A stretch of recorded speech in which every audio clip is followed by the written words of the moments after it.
Well, good morning, everybody. I am so delighted to talk to you about this topic. I see lots of people that have kind of been in sessions before and have been kind of in our Spark team for a while, so it's lovely to see you all. But in case you haven't joined us previously, I'm just going to introduce myself and the business a little bit. So my name is Paula Brockwell. I am the lead psychologist here at the Employee Experience Project, and I'm basically obsessed with culture, if I'm completely honest. It's all I talk about, it's all I think about. If you follow me on LinkedIn, you'll know that whatever life event is happening for me, I can turn it into a metaphor for culture. It's basically my single superpower because I'm obsessed with it, really. So I think my kids are going to grow up thinking that they just are examples of culture activation in different ways, because it's all I seem to ever talk about, but we'll see as we go.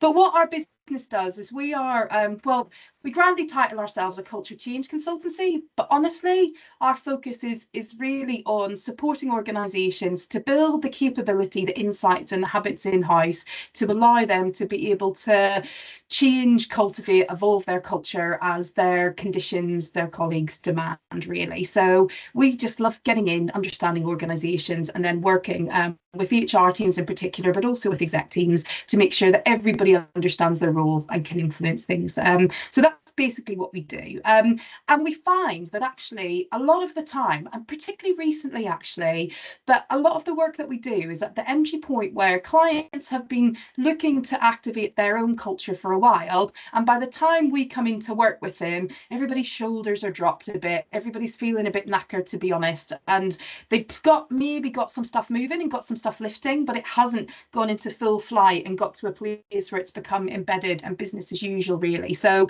there's this need to kind of try and reset and refocus on what's been done before. So after that initial excitement of everybody, for example, agreeing with the values and deciding that they're going to be great, everything just kind of goes and it doesn't really shift as needed. So today what we're going to do is talk about if you're in that place of finding that actually something has started to lift, or you've made something brilliant that you hoped would lift and actually it hasn't done what it's needed, or it's just start to get to a bit of a grinding halt on things, then we'll have a conversation about some of the factors that you can use to influence that.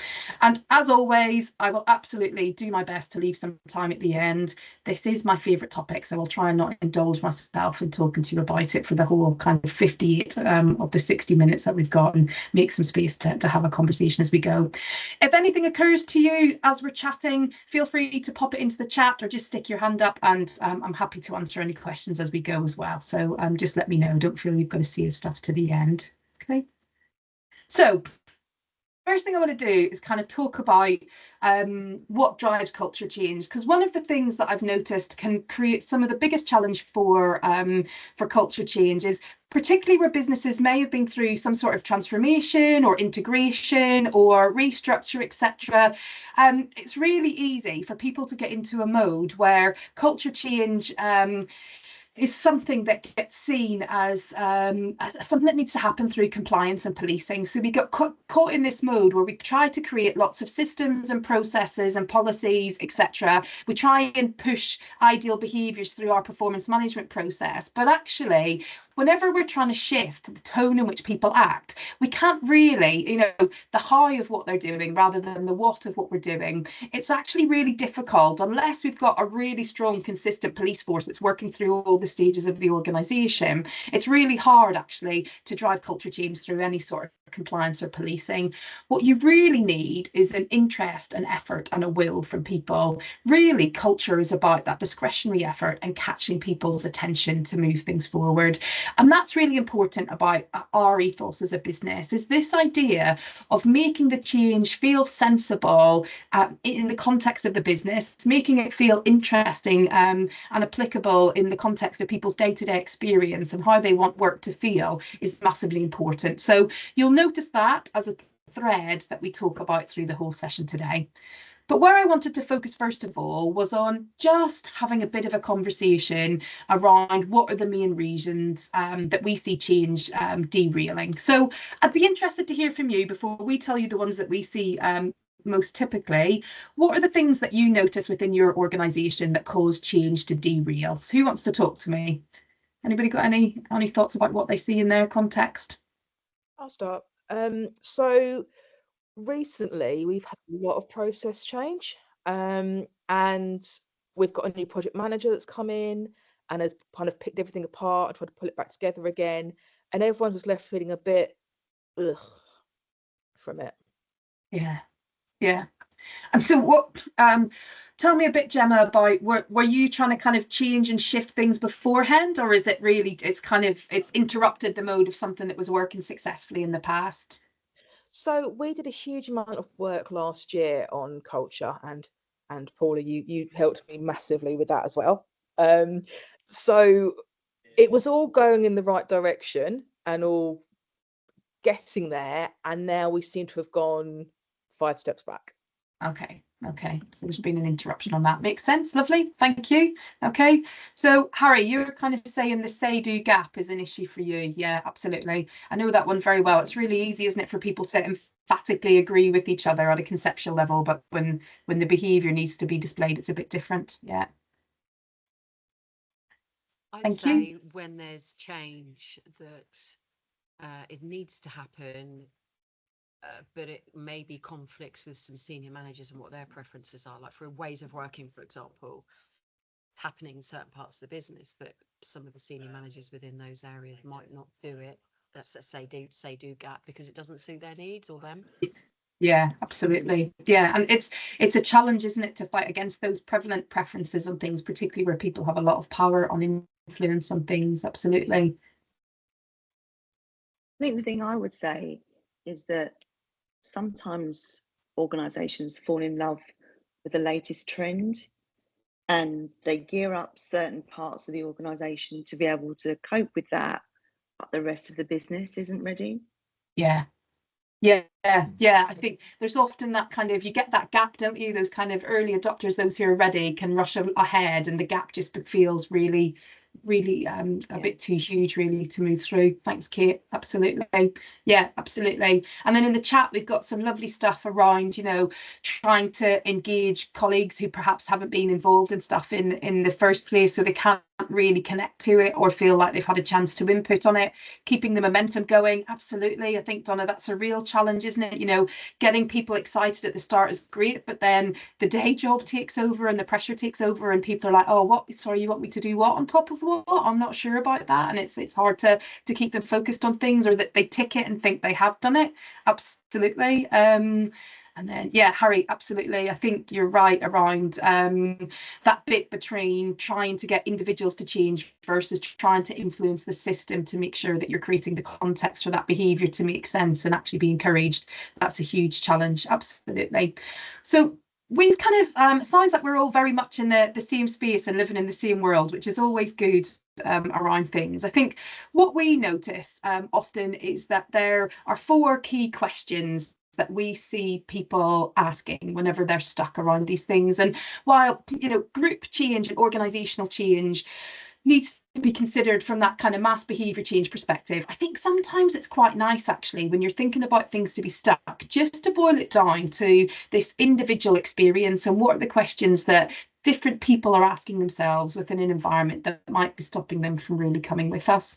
And these are 4 of the questions that we find that people are asking quite regularly, and I'm just going to focus the session around today.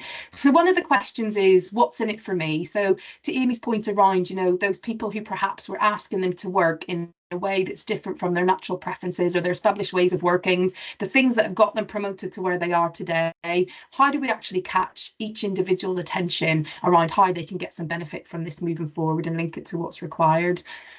We often see that people get it conceptually, but they're not quite sure how to act. So this idea of defining what people's role is within the change and really helping them not to just be left to figure out what would be sensible for them to do, because often they just don't have the brain space with the day job or the same inherent expertise that we've got around what might be helpful to do. Really helping them define that can be useful. Thinking about why I should change when nothing else is, which comes to Harry's point about that kind of ecosystem piece. I think often we ask people to superhero, and particularly in culture change, we lead with the behaviour first. I don't know how many of the clients that we've worked with over the years whose tagline is be the change or deliver the change, or, you know, focusing on that individual emphasis and activation, which is massively, massively important. But when we're doing that in isolation, what we're really asking our people to do is run through brick walls, because there's this whole system that's actually pointing them towards the old behaviours, and working to reset that ecosystem, I think, is quite important. And then the other one is, why should I persevere when it gets hard? So change is really tough. It feels difficult. It destabilizes things. It takes a bit of extra effort. And often I think that some of that piece around really sustaining effort and energy is about helping people stay focused on what's the priority is, but also creating some sense of why they should do it moving forward. So I'm going to focus across those 4 areas as we go. Does that sound reasonable enough to everybody? Is everybody in the right room? Nobody's outraged and needs to leave me for a deep breath and a cup of tea? No, good. Okay, good news. Okay, so let's talk first of all about the element of what's in it for me. So we focus very much in the early stages of the work that we do around this idea of the change narrative creation. Now, I know I'm using some fancy words around that, but really, I think there's a couple of things that you want to do in this. The first one is about just making culture matter in the first place. So it's really thinking about, actually, how do we stop culture being this ethereal thing that sits on the side of the organisation and make it something that's directly linked to performance? Because so many people within organisations see culture as the fluffy thing that's purely indicated by the staff engagement score, and actually there's no, you know, it's not really linked to anything else. And people don't really, as much as, you know, there's a shed load of research around how engagement links to productivity and creativity and all those sorts of things. I think that's something that people find hard to connect, because whenever we ask for feedback or we look at staff surveys and things, often the feedback that's associated with engagement is day-to-day discomfort grumbles around the quality of the food in the canteen and whether the printers work, and if we can have a bit more flexibility. It feels very colleague-centric and comfort-based, and it doesn't, therefore, for executives in particular, I think it doesn't always connect to, well, how easy or hard or it is to get stuff done, or how motivated I am to do that stuff. So typically, one of the first things that we do when we're talking, particularly to senior leaders in organisations, is we show them this equation, which helps them to make sense of culture in the context of business results. So we talk to them about how culture of that system, all of those touch points, those beliefs, those experiences with the systems, the processes, the way that people treat us, how easy or difficult it is to do our job on a day-to-day basis, directly influences how people feel about work, and also what they believe kind of about work over time. So culture impacts our experience of work, whether it feels hard, whether it feels easy, whether it feels nice, whether we care about it, whether we don't.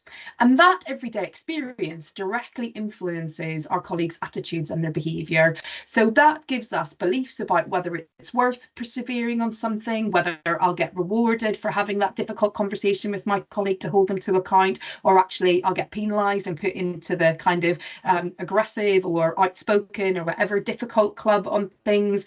So that experience and how that system interacts with us directly tells us how we should behave to be in the good girls and good boys club, and also then influences the behaviour that we demonstrate. And it's that behaviour that influences our business results. So how our colleagues treat our customers, how they respond to a nutback on a sale, how they approach a new partner to create a new opportunity, all of those micro behaviours add up to whether our business is going to deliver on its results this year, on the goals that we've set within our strategic plan. So making that flow through to people and helping them connect the fact that the stuff that they're grumbling about in terms of colleagues aren't accountable enough, or they don't they're not innovative enough, or they don't take responsibility, whatever it is that executives might be grumbling about, helping them identify, because they're seeing that as something that's impacting performance, helping them link that back to culture and see that if they influence culture, they'll be influencing that behaviour, and then results is a helpful thing to do first. So I will often just have this conversation with execs, talk about how those things fit together, start with the business results, look at the behaviours, and then link back to, well, how do we think colleagues are feeling? What is it they're experiencing? What is it they're seeing, hearing, and experiencing around the business that's making them and behave like that, and how does that link to our culture, and therefore some things that we might want to change. So a nice exercise that I use to drive that everyday experiencing is around empathy mapping, where you're basically just asking people to define the behaviour that they see in the middle, and then ask them to map out around that. What are those people seeing, hearing, feeling, and thinking that are saying? Is probably a better one than thinking, because we don't necessarily know what they're thinking, do we? But what are they saying that's creating that behaviour? And how then do we start to shift our ecosystem to make them see, hear, feel, and say other things to drive different behaviours? So make culture matter in the context of business results is the first thing that I would say. So in doing that, what you're then able to do is start to think about, actually, how do we articulate our ideal culture in a way that matters to different kind of contexts? And so there's a few things that I would encourage you to think about within this area. The first one is about really defining the behaviour that you need to deliver the results that's required. So I think often what we do when we're defining our ideal culture is we do it at a values-based level, which is quite high, quite conceptual, and we're saying, you know, we all want to be trusting, we all want to be innovative, we all want to be honourable. I don't know, I'll pick some other values words that I can think of today on this, but you know, they're quite big words and it's quite difficult to see how they live in practicality. So what I would recommend is that they can be helpful to build that conceptual understanding, actually really starting to define, how do we need people to act around here? What are the critical behaviours that we need to see in order to deliver things at a more finite level can be helpful. And what I'm not saying here is a massive behavioural framework with lots of indicators necessarily, but really trying to look at it at a kind of at a more micro level, to say, look, we need people to respond to every query that we get in with, you know, with passion and energy, really kind of focusing in on actually the tone of behaviour that you need at that kind of more detailed level can be helpful, because what that allows you then to do is link that directly into the business results piece, specifically around the business case. You know, this is where our business is going, this is what we want to achieve, these are the challenges and opportunities that we're facing, and these are the critical behaviours that we need to be able to take advantage of or navigate those challenges and opportunities in order to get the results that's required. So really setting out the business case in the context of those desired behaviours is helpful. It links into the conversations that you've had previously, and it makes something that executives can really connect to. And generally, if you're in a commercial context, their bonus is linked to as well. So that's always a helpful thing to kind of remind them that they're trying to influence around things. So once you've got that business narrative, the other thing that is always helpful to think about then is, what does that mean for colleagues, and what is it that we're actually trying to say? So if we understand the types of behaviours that we need in order to drive the business forward, we understand broadly the type of experience that we need to create to get those behaviours, we can then really start to define our deal. And this is about, again, a common derailer that we see is trying to apply new behaviours or values into an old psychological contract. So I'll just give you an example of a client that we worked with last year, a really kind of cozy organisation where the psychological contract over time, I think particularly pre-COVID or post-COVID, sorry, had become, this is a safe, nice, cozy place for us to work. You know, the organisation looks after us, it's a great employer, it's got great benefits, everything that we do, all our policies and processes are about being helpful and kind to staff. But in doing that, the psychological contract had got to a place where colleague needs and the need to meet those had way outbalanced the business needs on things. So there was this kind of sensitivity that anything that was vaguely business led felt really sweatshoppy and uncomfortable, and colleagues really weren't making decisions that were in line with what the business needed. They were focused much more on their own needs and what their dog walker was doing that week over what the business might require on things. So one of the things that we had to do before we started to reset that culture was shift the narrative around the deal, because if we tried to do anything significantly business centric around there, it would have felt really quite aggressive, unaligned with this kind of narrative that the business had built. So defining that deal and being clear about, this is what the business will give you in order for you to have great work, great experience, and feel happy and healthy at work. But in return, this is what we expect from you in order to drive that forward, is a really important piece of this. So as well as defining the behaviours and why the business needs things, being really clear about what do you get and what do you need to give in return, and having some great conversations and doing some good comms around that to reset that narrative is a critical part of that too. So that piece around resetting the psychological contract, or health checking your psychological contract to see if there's that balance between, I understand that I deserve to be a respected, enabled, well-resourced colleague, and in return I give this to the business. I think that's a really helpful thing. And that contract doesn't have to be the same for every context.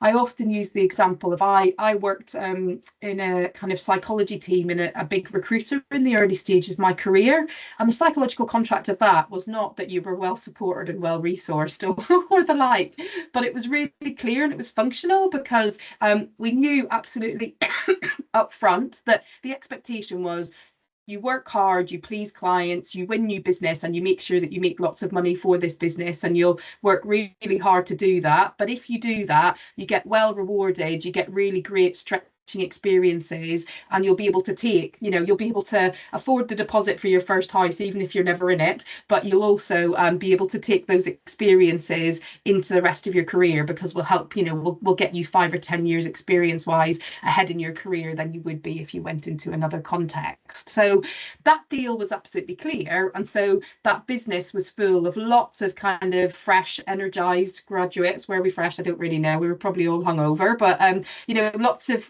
lots of graduates in there who were just in to build that early piece of their career, experience gaining around things, and using that opportunity to kind of do what they wanted to at that stage. So, we don't all have to have this beautifully utopian contract that is purely about, everybody's happy and healthy and sustainably performing all of the time. As long as we're being clear about that deal, and everyone is clear who's getting what out of that, and that works at that point, that's okay, really. I think the Google model is a perfect example of that.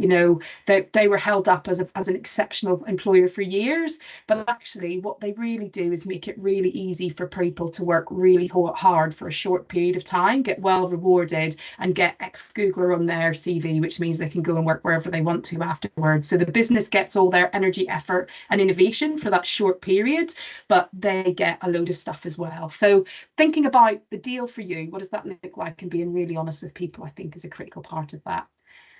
And then the last piece that I would say, and a bit that I think we sometimes forget then, is in that after we've done that, you get, we give, then defining, well, what does that actually mean in terms of how it feels to work around here? How will you feel on a day-to-day basis? What is it that you get from us as an employer in terms of, at the end of the day, when somebody asks you, how was your day? What are the types of things that you're going to describe? Being able to be really clear and honest about that's helpful, because it allows you to really support that honest contract around things. So you can see I've talked a lot in this piece around, this idea of what's in it for me, but really being clear that different groups want different things from working within your organization is critical. Some, particularly those in the more senior areas, or in more senior roles, are more likely to be connected to the business results and the business goals.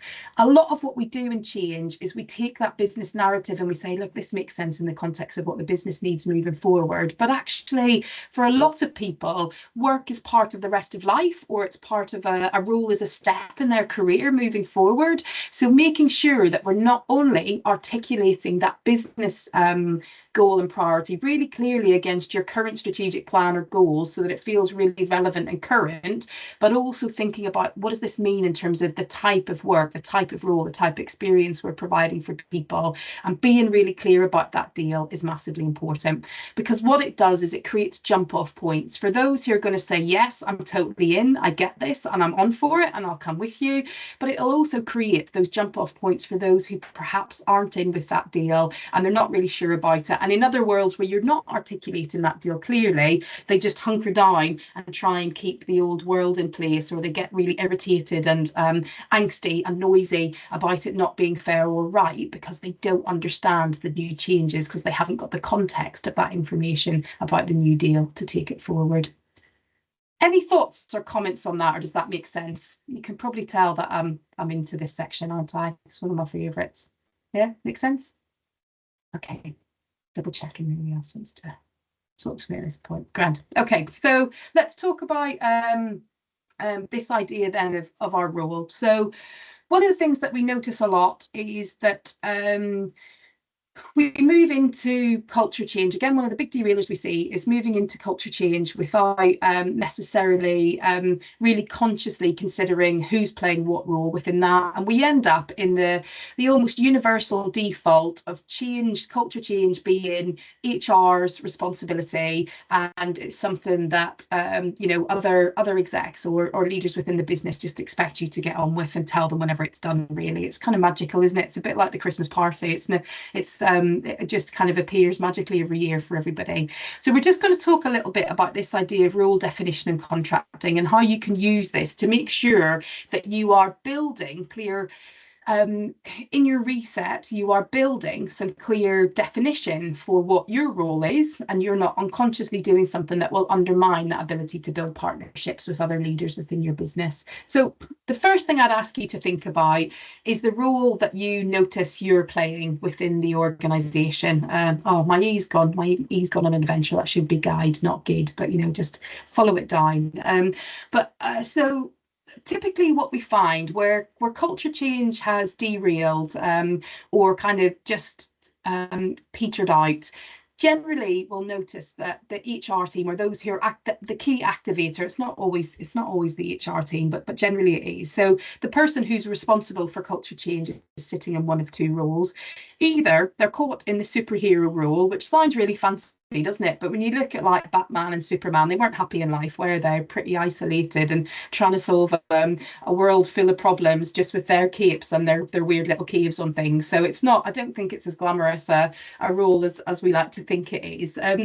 So what we see is, in some contexts, that idea where the people driving the culture change have become isolated from the rest of the business. They're probably feeling quite frustrated. Maybe they're not necessarily feeling listened to on things, and they got to the place of just saying, F this, I'm going to make this happen myself, quite frankly. So they start pushing forward, they start trying to make things happen, and basically they're flitting around the organisation, trying to push things forward themselves, driving initiatives, releasing toolkits, trying to make stuff happen, but they haven't got any support from anywhere else, and it's just all falling on deaf ears. And I think we see this a lot, particularly for kind of HR people who are generally quite values led around this. We're a bit more empathetic around things. We notice where the pain points are in the organisation, and we just can't stand it anymore, and we try and fix things. But what we're accidentally doing is reinforcing that stereotype that culture is HR's job, and culture can be fixed by toolkits and local activations and whatever we try and do, because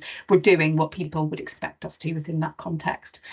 Or we find that people are caught in the kind of policing mode, where what they're actually doing is just being that interceptor. So they're the voice in the management conversations about, yeah, but what's the impact of this on colleagues? How's this going to make them feel? How do we make sure that people are in a place that they can deliver what's required on things? So we're either trying to intercept, or we're the one who gets sent out to have the difficult conversations with the toxic people who have got derailed, and we're expected to deal with that behaviour. Again, that role is not helpful in really creating that team-based approach. It shows that we are responsible for other people's behaviours, we are the buffer, and other people don't really need to take responsibility for that. So we can really unconsciously and accidentally, in trying to fill the gap, reinforce the idea that we should be in that gap and other people don't need to fill it for themselves. The ideal really is that we want to get into the role of guide, where we're really able to support. I think particularly in the early stages, if our culture change is faltered, we want to be in a place where we come and stand beside people. I think to Kate's point earlier in the conversation, we're not too far ahead or too separate from others, but we're standing beside the rest of the organisation saying, I get you're here, and I get this mountain looks really high, and maybe I feel a bit more confident about this because I've climbed a few more mountains than you, but I'm going to be with you on the journey. Let me help you figure out what nutrition you need. Let me help you, remind you to drink your water bottle as you go. Let me help you segment this change into lots of little stops as we go, rather than one big mountain. So the idea that we stand beside people and we walk with them and give them the skills, the resources and the nudges that they need along the way, but we don't when they get a bit tired, lift them up and give them a piggyback up the mountain, I think is massively important. And I guess the kind of the golden place that we want to get to ultimately is that role of conductor, where everyone is playing their role within the organisation to drive the change forward, or to support on continuing to activate and evolve your culture. And basically what we're doing is just making sure that each of the individual bits of the orchestra are playing as they need to, and driving that forward in a useful way. And really at that point, I think as a culture starts to settle, it will evolve over time, but really our job is just about noticing when, I don't know, one of the trumpeters goes a bit potty and starts playing the wrong tunes on things, and we just need to catch them and take them out and help them reset and bring them back in to play directly on things. So one of the things that I think is really critical for us to do is just take a deep breath, review what role are we playing, and how is that either helping or hindering the other people within our ecosystem from taking responsibility, and recognizing that actually we might need to have a bit of a reset conversation, because we've been part of a system, and there's no blame or no shade here, because we get nudged into these corners, don't we?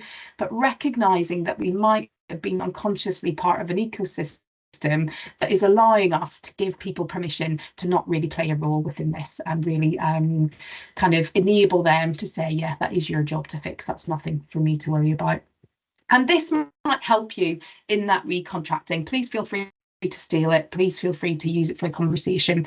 But what I would be saying to you is that if you are within an HR position, in the same way as the IT leaders and teams don't give everybody their kind of keyboards and laptops and then be expected to appear around the office every time somebody needs to type something, to tippy tap on the keyboards for them. It's not our job to do all of the kind of people things in the organisation. Our job is about driving some of the centralised action that might be needed to align the business systems and processes, and particularly the people processes, to the ideal culture. You know, if we think about what our role is within the business, it's about making sure that the organisation has, well, giving the organisation the opportunity and the tools that it needs. I nearly fell into my own trap there, to make sure that they've got the capability, the talent and the behaviours that it needs to succeed. It's not our job to make those things happen. So really, we create the conditions for people to curate and build the right culture by giving them the right tools, giving them the right understanding, guidance and support. So we're helping people feel confident, clear and capable of playing their role.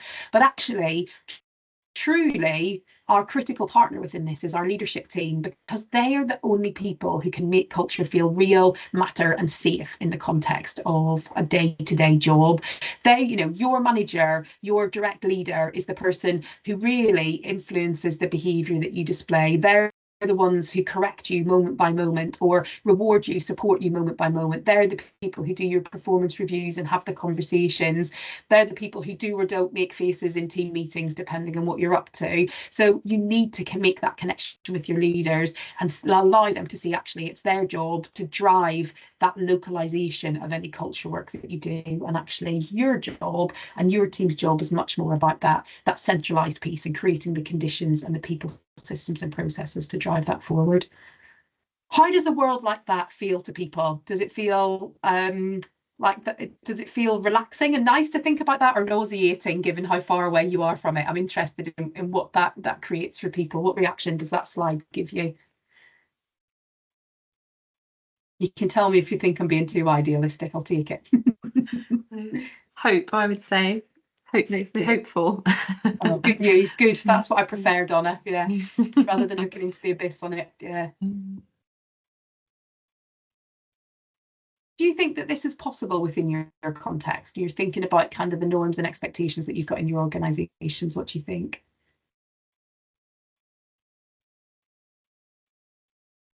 Yeah. Some nods. Yeah. Well, so yeah. Oh, go ahead. Where'd that come from? I didn't. No, I was just going to say more around the leadership. It's like, again, keeping this leadership engagement, and we have all the enablement materials and all of the things in place to empower them to do the things they need to do.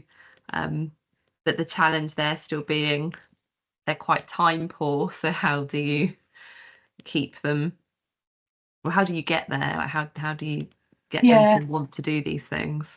Absolutely. Well, so we did our last free webinar was on how you engage execs around this stuff and kind of do some more role definition. So I can send that to you, Donna, if you want a bit more information on that. I'm going to write that down because I'll say it and then I'll get excited and forget. But I'll send you a copy of that so you've got it.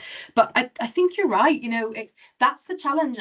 And one of the things. So what I would say to you is that I think we put a lot of our effort in culture change into activating the masses and trying to convince colleagues that this is a good idea and demonstrate behaviours, when in fact I think we should be putting most of our effort and energy in the early stages anyway into this piece around leadership activation and getting them to the place that they've got the capability, the skills and the will to do what's needed. Because generally what we're not asking them to do is more, we're asking them to do different. That's the truth of it. You know, they are running the business, they are setting the tone of the business. Even if they don't realise they're doing that, their behaviour is setting the current prevalent culture.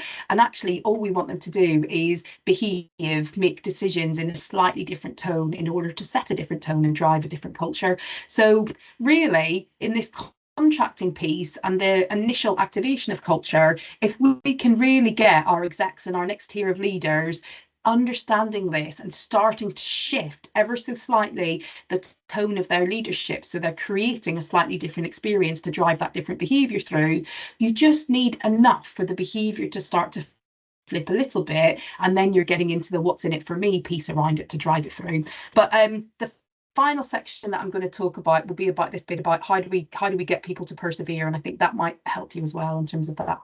How do we get people through on this? So I think the more that we can focus our early stage efforts, you know, I guess quash our instinct a bit to just get it out there and see if it'll fly, because it might not fly if the leaders aren't backing it anyway, or they don't really believe it and they're just doing what they've always done. Or in worst case scenario, and something that just makes me so nauseous when I look back at, across different parts of my career, an even bigger risk, I think, is when you do make it fly at colleague level and you build this hope of what the future could be, and you get them to run through some of those brick walls, and then actually leadership behaviour and the system and the processes are the same as they've always been, and you just start sending these superheroes into brick walls, and it's a horrible situation to be in because you've lifted something that actually was never going to succeed. So focusing on that leadership piece and being able to connect them to it, I think, is critical. So the next element that I would talk about is this piece around superheroing. You know, I think we get really great, I think, in our types of roles around getting people excited, getting them to try things, particularly the early adopters will come with us and do anything. But then they get frustrated and disengaged, or those watching are like, well, why should I do that? Why should I put myself out when nothing else is changing? So what I wanted to do is just share a tool with you that might really help you to scope the true kind of breadth of culture change that you might need to drive through. So we grandly title this our culture catalyst scorecards. But basically this came out of kind of about 15 years into my career. I got really bored of having the fluffy, smoky conversations of you need to change these things, and execs in particular going, yeah, but they just need to do this, and me going, yeah, but the ecosystem, you know, and totally to Harry's point earlier, you know, but actually the system that people are working in is pointing them towards this, and just get them to change, that'll be fine. So did a massive bit of work that was a thematic analysis of loads of culture studies that I've done over my career to say, well, what are the things that we most typically recommend need to shift within the organisation? And these 16 factors came out as the ones that were most regularly kind of identified as things that you need to shift. And you'll see here, the goal was to create an indication of that overall organisational ecosystem on one page that allows you to, so basically what we do with it is we red, amber, green this against the ideal culture. So once we understand what behaviours you need moving forward and what type of culture you need in order to drive that, we'll then look at the current culture and say, across these 16 factors, to what extent are they helping or hindering you towards that ideal culture? And in doing that, what you're then able to do is get a much broader action plan that isn't just tell people to be more personally accountable or tell them to give give better feedback, or whatever the kind of thorn that's in an executive side that they just want you to change is, it allows you to have that conversation about, look, this whole system needs to shift, and each of these different factors that are red and amber, over time we need to reorientate towards a place where they're encouraging that behaviour that we need.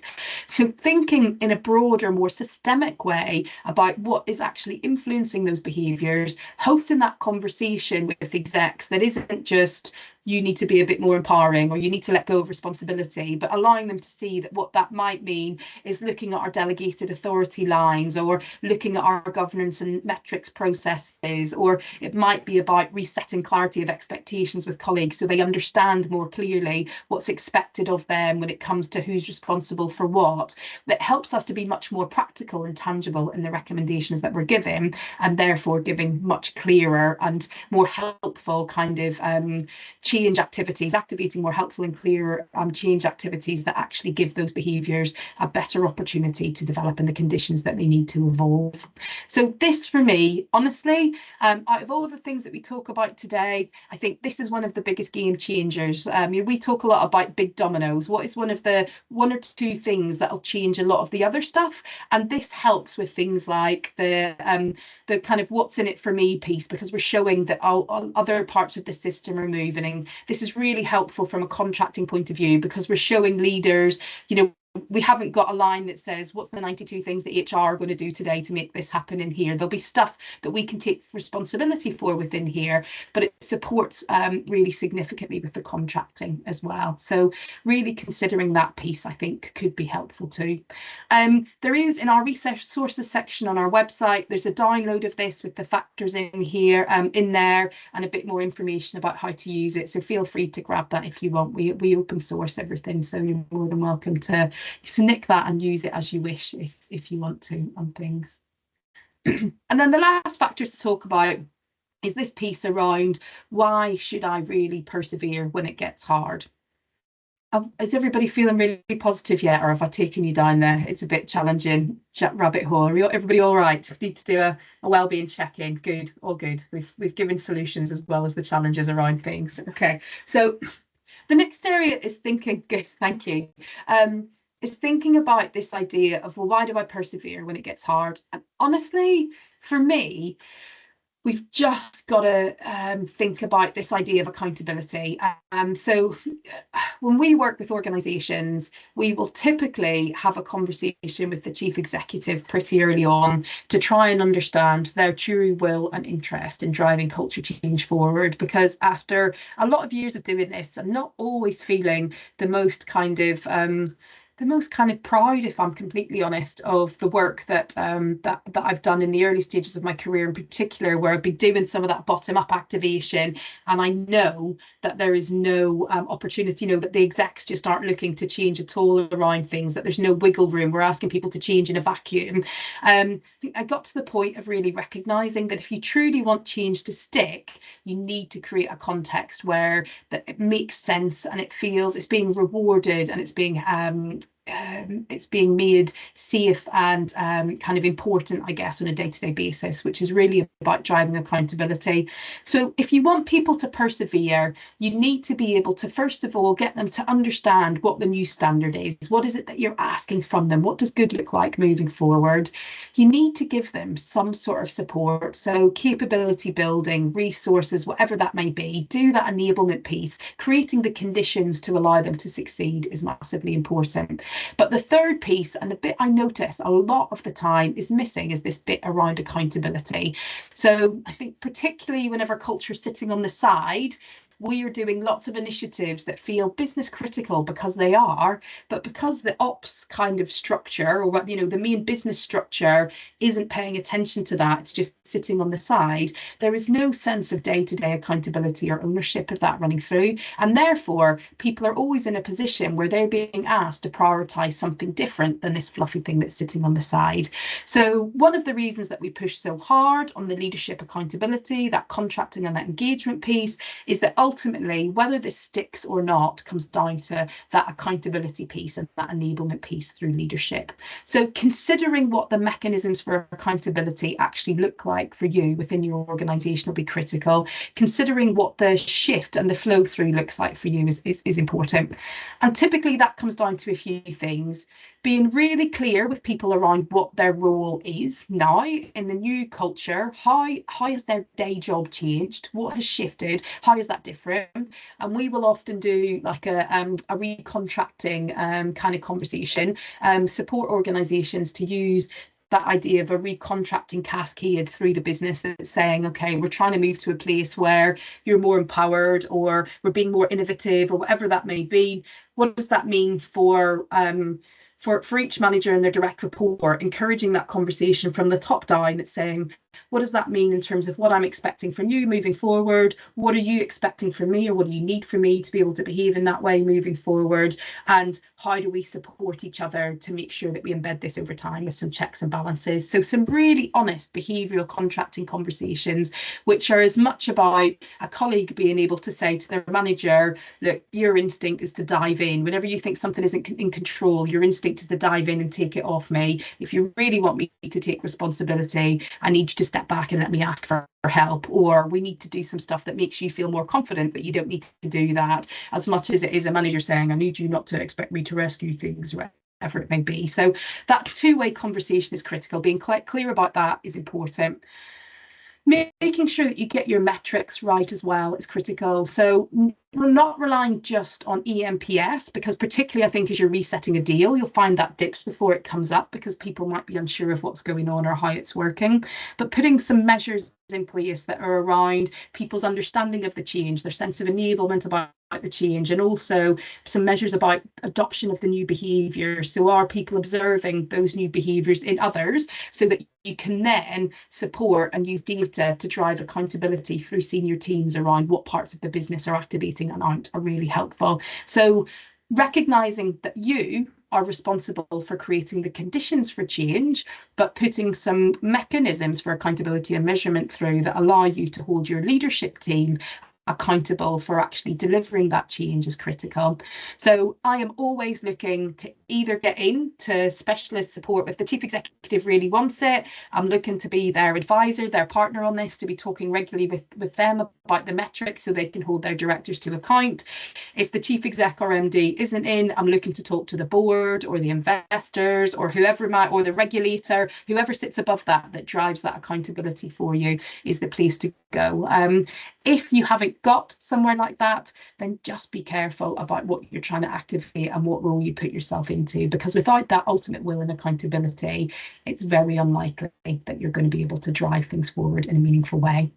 Oh, that was a really positive finish, wasn't it, before I asked you if you've got any questions? But with that accountability, magic can happen. I'm going to flip it because I can't leave it in that way. It makes me too sad. So yeah, so I'm interested. Anybody got any thoughts or observations that you would like to you'd like to make, or any questions that you've got about what we've covered today? Oh, it's all really good, Paula. Thank you so much for doing this.